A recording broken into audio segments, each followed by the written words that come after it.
दर पे तेरे देख शंकरा, थोड़ी सी जगह शरण में दे दे शंकरा।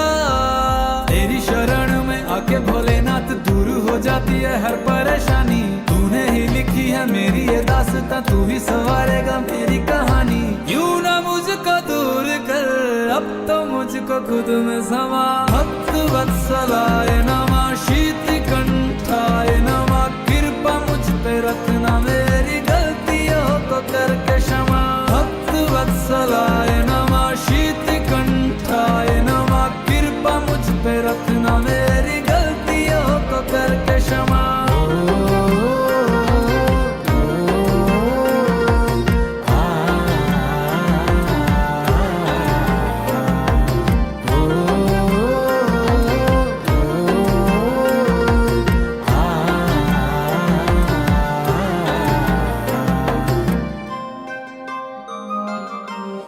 लम्हा लम्हा भोले साथ में बिताऊं, तुझ पे भोले अपना हक में जताऊं।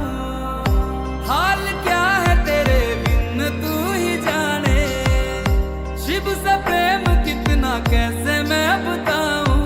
मिलने को तुझसे क्यों बेकरार हूँ मैं, ना होगी तेरे अब दर से रवानी। जिंदगी में मेरी बहती है खुशियाँ, जैसे हो बहता समंदर में पानी। यूं ना मुझको